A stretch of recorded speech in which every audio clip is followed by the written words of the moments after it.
علی امین گنڈاپور صاحب chief executive ہیں کے پی کے، کبھی کہتے ہیں وفاق پہ قبضہ کر لیں گے، کبھی کہتے ہیں گورنر ہاؤس پہ قبضہ کر لیں گے، کل کہہ دیا پیسکو پہ قبضہ کر لیں گے۔ گزشتہ 4-5-6 دن سے کشمیر میں جو سچویشن تھی وہ سب کے سامنے ہے۔ اب اس کے بعد وہ پاکستان کے مختلف علاقوں میں خاص طور پہ کے پی کے کی اگر بات کریں تو کے پی کے سی ایم علی امین گنڈاپور جو کہ عمران خان کی پارٹی کے ہیں، انہوں نے یہ گورنمنٹ کو وارن کرتے ہوئے بولا ہے کہ کشمیریوں نے آپ کی ہوا نکال دی، اگر ہم نکلے تو پھر ہمیں باغی نہ کہیے گا۔ وزیر اعلیٰ علی امین گنڈاپور نے گورنر کے پی کے کی خیبر پختونخوا ہاؤس آمد پر پابندی لگا دی ہے۔ ذرائع کے مطابق علی امین گنڈاپور نے گورنر کی رہائش گاہ تحویل میں لے لی ہے۔ گورنر خیبر پختونخوا ہاؤس میں انیکسی استعمال نہیں کر سکے گا۔ آپ کو پتہ ہی ہے صورتحال کا، یہاں سے بیانات جا رہے تھے، وزیر اعلیٰ صاحب سخت بیانات دے رہے تھے۔ اس کی وجہ یہ تھی کہ وہ چاہتے تھے کہ مرکز ان کے ساتھ کوئی بات کرے۔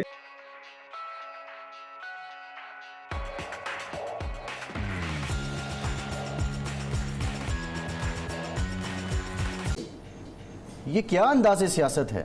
میرے خیال میں جی انداز سیاست تو جو ٹیمپریچرز ہیں وہ کول ڈاؤن ہونے چاہیے، لیکن میں آپ کو خیبر پختونخوا اور وفاق کا مسئلہ بتا دوں۔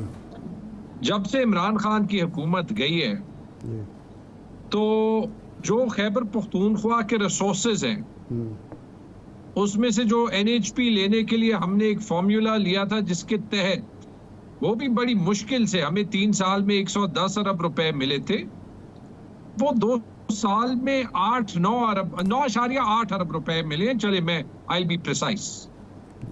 جب ہم نے مانگا فیڈرل حکومت سے معاہدے کے تحت، میں نے خط لکھا اور کہا کہ جی جب ہمیں آئی ایم ایف کا سرپلس چھوڑنا ہے تو ہمارے ساتھ بیٹھیں، کیونکہ اگر آپ ہمیں ہمارے پیسے نہیں دیں گے تو ہم سرپلس نہیں چھوڑ سکیں گے۔ مجھے غدار کہا گیا، رائٹ؟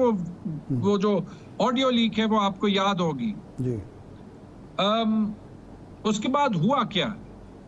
اس کے بعد آپ دیکھ لیں، خیبر پختونخوا کو تو چھوڑیں، 2 سال میں کسی صوبے نے 1 روپے سرپلس نہیں چھوڑا، اور اس کا نتیجہ یہ ہے کہ 3 فائنانس منسٹرز بدلنے کے باوجود آج آئی ایم ایف کو وفاقی حکومت پہ یا ہماری بیوروکریسی پہ کوئی اعتبار نہیں ہے۔ آزاد جموں کشمیر میں جو ہوا اس کی ایکچول بنیاد کیا تھی؟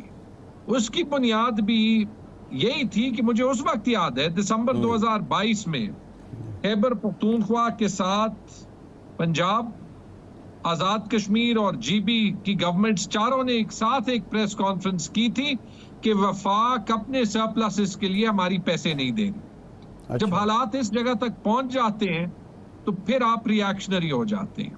نہیں، یہ قبضہ کرنا کیا سیاست ہے؟ جھگڑا صاحب یہ میں نے تو آپ کو کہہ دیا نا کہ میں نے آپ کو یہ کہہ دیا کہ اس کو میں اس لینگویج کو میں شاید سپورٹ نہیں کر سکتا، کنڈیم کرتے ہیں آپ؟ لیکن یہ مان لیں، یہ نہیں ہو سکتا کہ بات سن لیں نا، تالی 2 ہاتھ سے بچتی ہے۔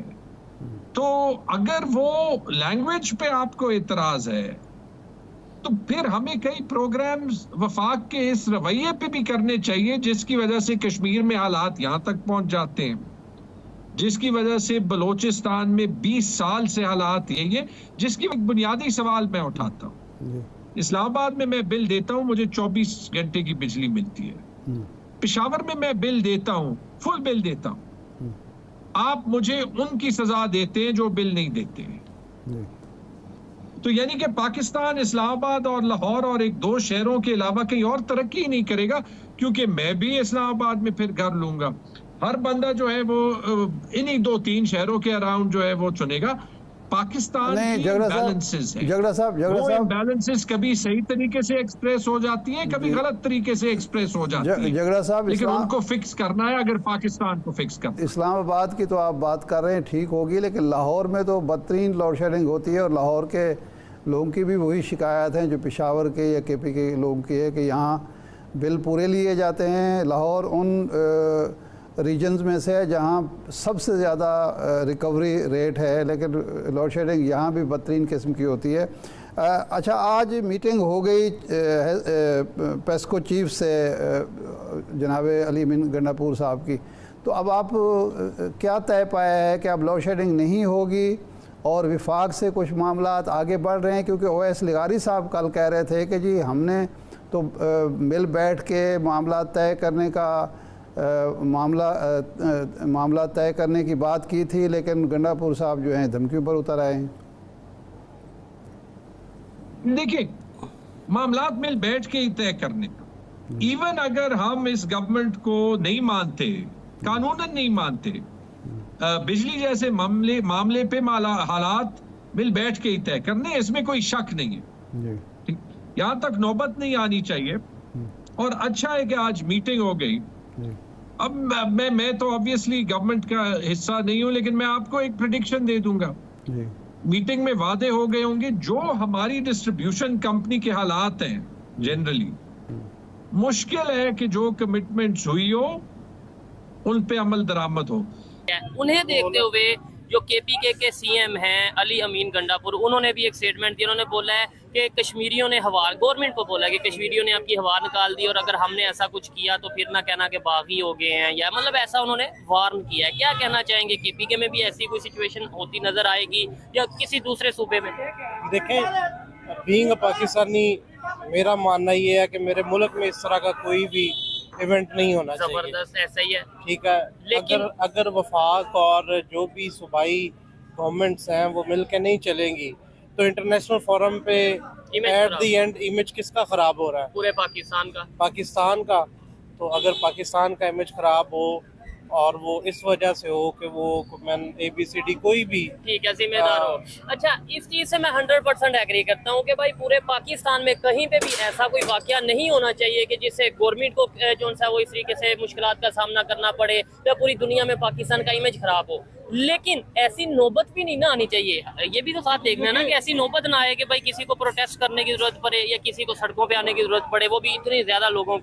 سر ٹٹ فور ٹیٹ کا رول ہے نا یہاں پہ، اگر آپ کسی کو ڈچ کریں گے وہ وہ ایک پورے صوبے کو لے کے چل رہے ہیں، اگر ان کے لوگ ان کو وہ ایک والد کی طرح ہے نا، ان کے جو وہاں پہ لوگ ہیں وہ بچوں کی طرح ہے ان کے، ٹھیک ہے، اگر کسی باپ کی اولاد کو اس کے سامنے آپ زچ کریں گے، آپ اس کو تکلیف دیں گے تو کیا باپ سکون سے بیٹھے گا؟ نہیں، پھر بیٹھے گا وہ کچھ نہ کچھ تو وہ حکمران ہے اس صوبے کا، اور اس صوبے کی عوام کو اگر کسی دوسرے کی وجہ سے تکلیف پہنچے گی تو اس کو تکلیف لیں گے۔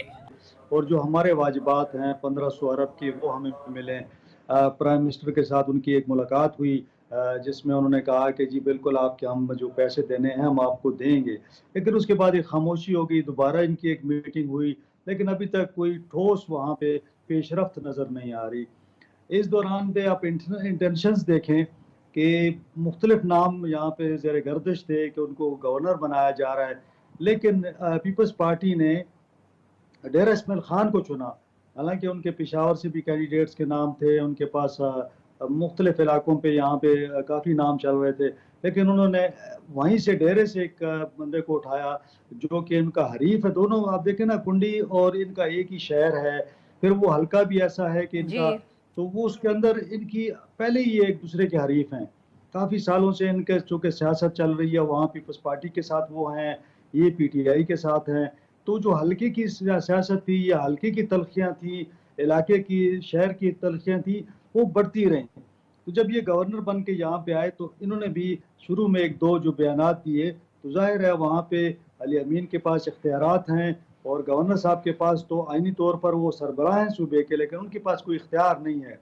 تو علی امین نے بھی اسی طرح شروع میں آپ نے جیسے بتایا دھمکیاں شروع ہوئیں، دھمکیاں دیتے دیتے آخر میں جو ہے یہ انہوں نے کل جو ہے وہ انیکسی بند کر دی ان کی کہ جی آپ پختونخوا ہاؤس میں نہیں۔